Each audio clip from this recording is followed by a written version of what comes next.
Você já percebeu que, atualmente, dizer "eu não tenho redes sociais" soa quase como uma confissão? Como se fosse algo errado, estranho, até suspeito. Mas não ter redes sociais não é ignorância. É, muitas vezes, um mecanismo lúcido de proteção emocional. Em um mundo que valoriza a exposição, a comparação e o ruído constante, desconectar-se é uma recusa ao jogo. Uma recusa que incomoda, que confronta, que revela. É como se a própria ausência já fosse uma crítica silenciosa. Por isso, quem escolhe viver fora das redes ainda é visto como excêntrico, alienado ou ultrapassado. Mas talvez essas pessoas apenas estejam alinhadas com algo que muitos têm medo de admitir. Estamos adoecidos e o veneno se disfarça de conexão. Depois de anos imersa nas redes sociais, comecei a notar que minha ansiedade explodia sempre que eu desbloqueava o celular. Não era apenas FOMO, era uma sensação permanente de insuficiência, como se minha vida estivesse sempre aquém do esperado. Em um único fim de semana, deletei todos os aplicativos.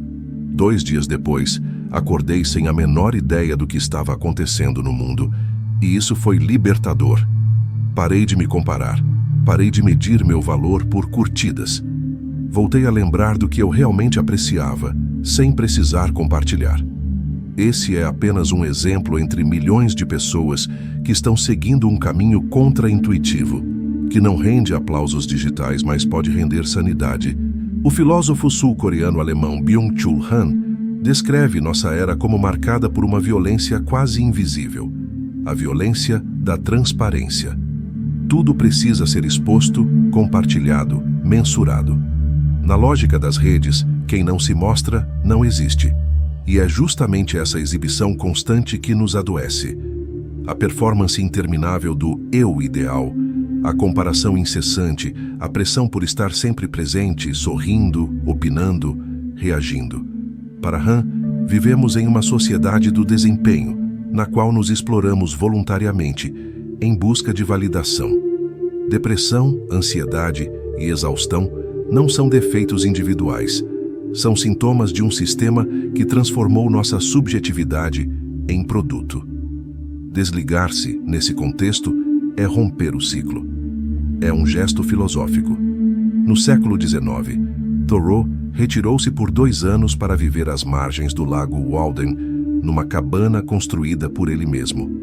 Queria experimentar a vida com menos interferência, menos tumulto, mais presença.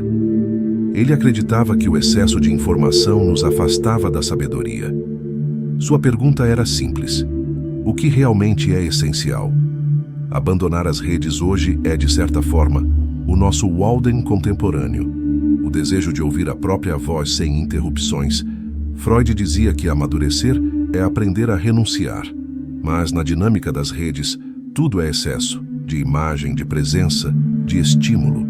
Renunciar ao excesso, incluindo o da própria visibilidade, pode ser um sinal de maturidade. Um superego maduro não precisa se exibir o tempo inteiro. Não estar nas redes é mais do que uma decisão tecnológica. É um posicionamento interior.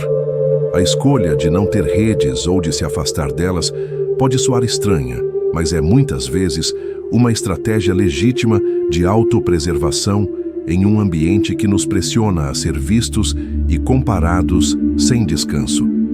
Estamos diante de uma nova forma de resposta adaptativa, a desconexão consciente.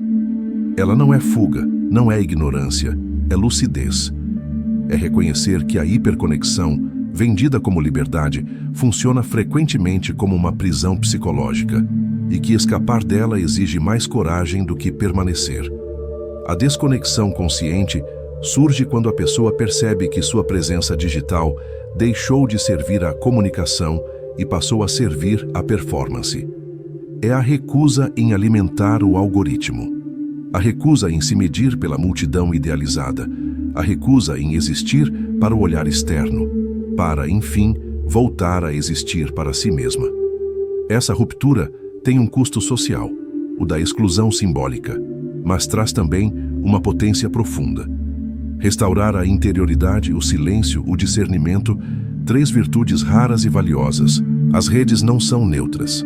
Elas foram cuidadosamente projetadas para capturar a atenção. O documentário O Dilema das Redes, com ex-designers do Google e Facebook, escancara isso. Tudo, do scroll infinito às notificações, foi arquitetado para viciar. O produto não é o aplicativo. O produto somos nós. Quem se desconecta rompe com esse ciclo. É como deixar de ser cobaia. Hoje existe uma nova obrigação social: mostrar-se o tempo todo. Você não apenas pode postar, você deve. Exibir o que come, onde viaja, o que pensa, o que sente. E tudo isso embalado como conteúdo aesthetic, atraente, envolvente. Não estar nas redes torna-se um silêncio estrondoso, uma recusa que desafia o mandamento da era digital. Seja visto ou seja esquecido.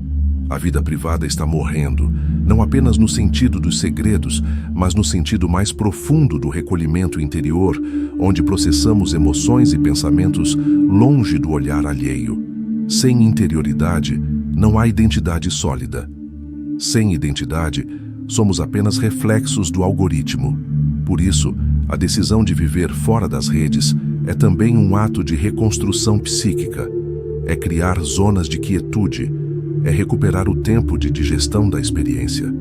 Aquele que as redes nos roubam com um fluxo incessante. Sair das redes não é isolar-se do mundo. Muitas vezes é o contrário. Ao romper com o ciclo de distração e comparação, a pessoa se reconecta com o que realmente importa. Leitura, silêncio, amizades profundas, corpo, tempo. Não é fuga do mundo, é fuga do espetáculo do mundo. Essas reações revelam como a presença nas redes se tornou um dogma.